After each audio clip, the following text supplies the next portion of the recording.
Hello, Tube Dwellers, and happy Halloween! I'm the Arcadean, and this is a special spooky edition of Mabinogi Duel. I'm actually in Portugal at the moment for the next couple of weeks, so I've pre-recorded this video as well as next week's, and hopefully, fingers crossed, they've all been uploaded okay, and everyone's watching this on the Monday as per normal. We'll see.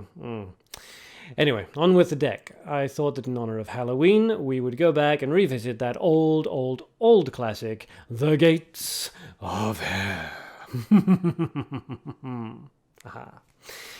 This is an old deck. It's been around since the beginning in various incarnations, and I have no doubt it's going to be around until the very end of time. I'm using a fairly old variation of it, but it still works very well. The advantage to the Gates of Hell is that provided you stock it with the right kinds of creatures, almost anything will work. Alright, to begin at the beginning, the Book of Knowledge. This is to ramp us up to level 2 and level 3 as quickly as possible, because those are ideally the levels that you want to be bringing the Gates of Hell out on. Next is Holy Missile, low-cost removal spell, just in case your opponent starts to flood the field at the beginning of the game, and you want to make sure that you're not going to take fatal damage before you can bring out your gates. Next up, Heavy Offering, to deal with those pesky little elves and elephants, as well as potentially dealing disruptive damage to your opponent's battlefield in the mid to late games. Ritual of Darkness. This is here to combo with the white creatures that we have in our deck, specifically Scathach. You can bring out Scathach in the mid-game in order to counteract any nasty little creatures that your opponent may have played, and then when you're ready, you Ritual of Darkness Scathach, she goes into the grave, ready to be summoned by Gates of Hell, and you gain a significant amount of darkness resources, which will almost always put you within Gates of Hell range. It's a nice little combo. Next is Neutralize. For those creatures that you can't simply kill, neutralize. Just leave them sitting helplessly on the battlefield. Then we have the Light Mutant Flame Emission. This is a fairly low-cost area of effect spell, useful for just clearing out your opponent's field in case they start to rush you in the early game before you're ready. Then Black Knight, here to attract any spells that may cause problems for Scathach, the Nows, or the Doom Machine. Scathach herself, very useful in the mid-game to combo with the Ritual of Darkness, and also pretty darn good on her own when she gets summoned by the Gates of Hell. Always nice to have that little disruption on your side of the field. Next up, we have White Now and Dark White Now Mutant. Now, these two girls are here to make sure that anybody that dies, including each other, is resurrected and brought back out onto the battlefield immediately. If they resurrect each other, then the resurrected Now comes back with a full complement of energy as well, meaning that this is basically an infinite resurrection combo, unless your opponent manages to somehow disrupt it, but that's very difficult to do. Next up, we have Doom Machine Finale. Very good in terms of hit points and self-resurrection and getting rid of your opponent's creatures on their side of the battlefield, but also, just in case your opponent has in fact managed to dent your battlefield and remove a creature or two, the Doom Machine Finale can simply steal their creatures and use them to replenish your side of the battlefield. And then the Ultimate Gates of Hell itself, the card around which the deck is built. Be aware when you're running this that it will pull cards from the graves when it is activated. Only from the graves, and from both your and your opponent's graves. So make sure that your opponent doesn't have a lot of low-value creatures in their grave before you cast this. It could significantly disrupt your tactics.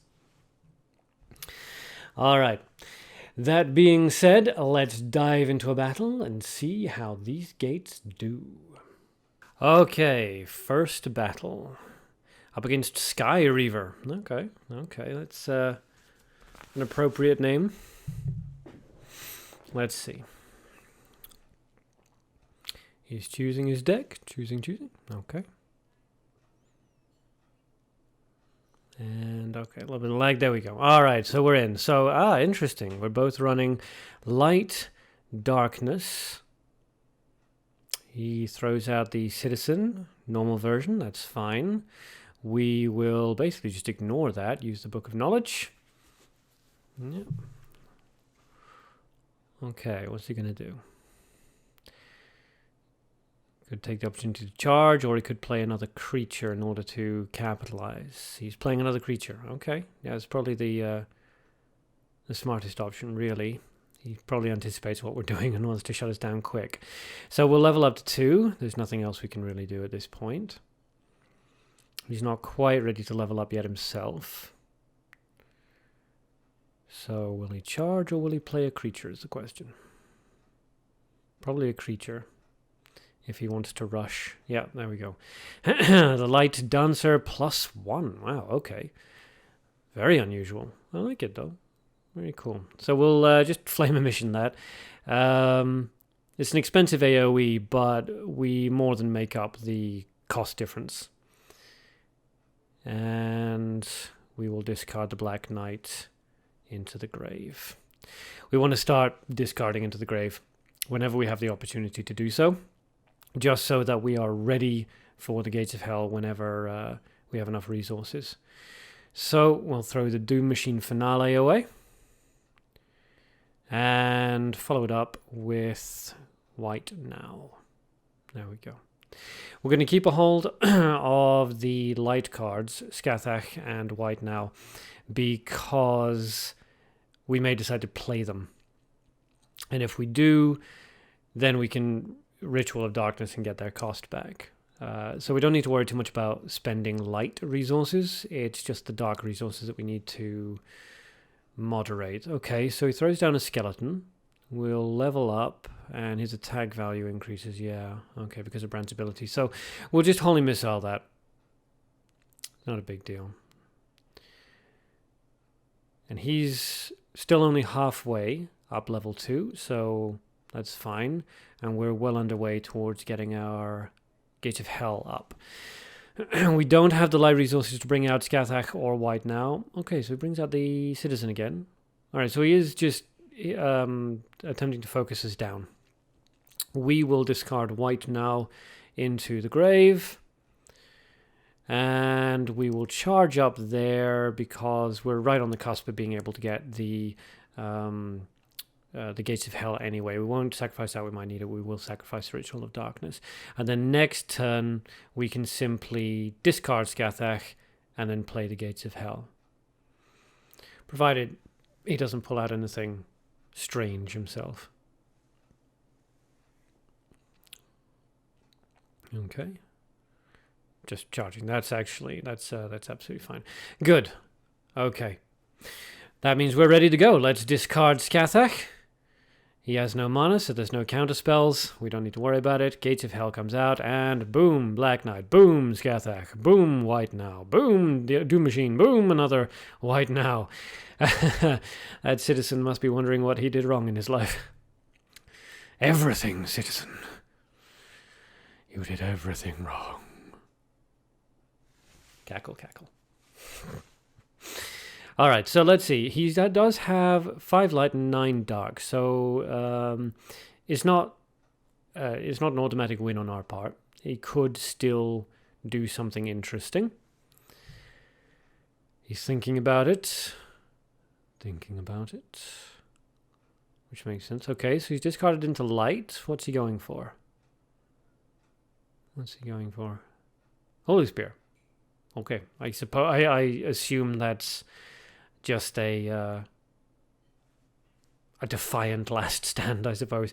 I mean, he must know that won't work. So, just wanted to throw a glove in our face.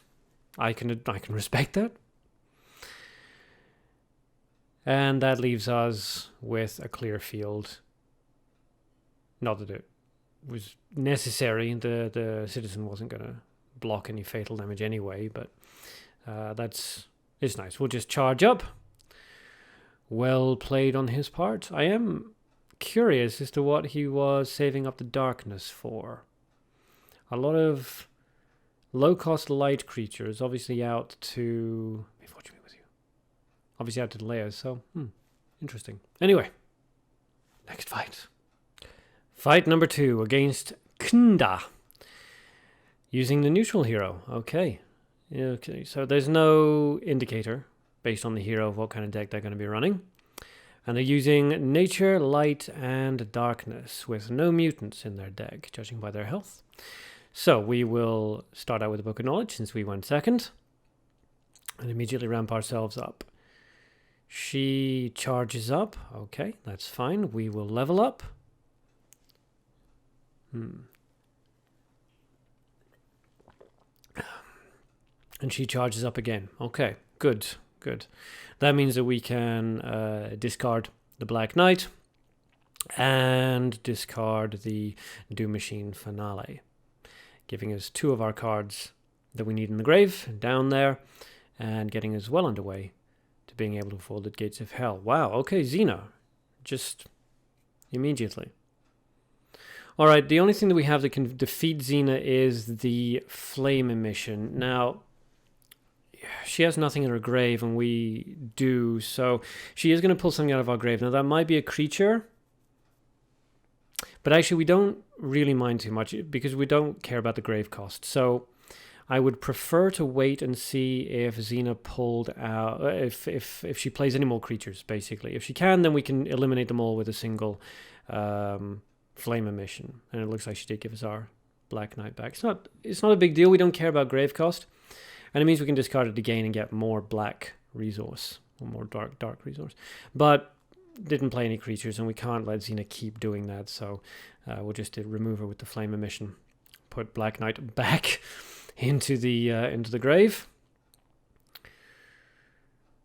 And we are just 2 turns away from being able to use our Gates of Hell. She charges up. Alright. Fine. We will level up. And yes, put our last White Now into the grave.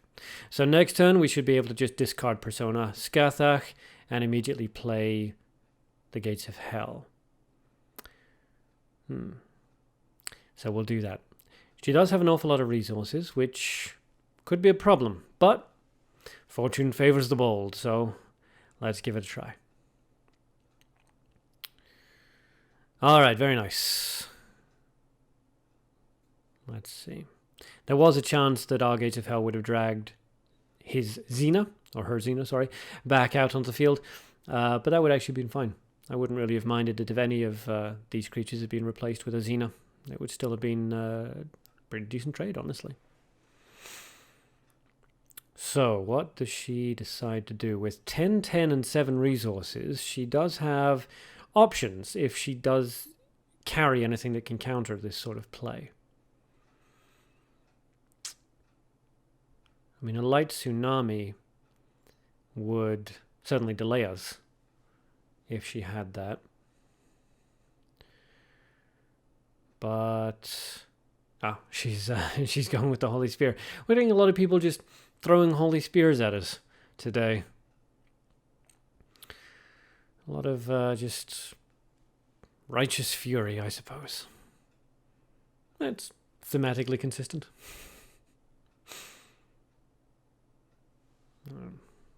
Now we just resurrect all the creatures back out onto the field.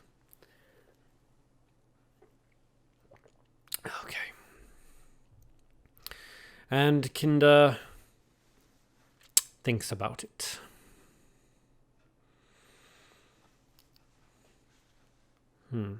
Maybe she honestly didn't realize the Holy Spear wouldn't have the effect she wanted. To be fair, if you're not used to seeing this kind of thing, or these cards, I mean, that is a lot of text. Oh, and she just forfeits. Okay, it's a lot of text to read, so you can't blame them for not spending their entire turn doing so. Still, another falls to the Gates of Hell. So that's all from me, and that's all from the Gates of Hell. As always, if you'd like to copy this deck directly into your game, there's a share code in the top right-hand corner. Have fun with it. As always, to everyone that subscribed, thank you so much. It really means a lot to me. And to all you boils and ghouls, I'll see you next week. Have fun and good luck.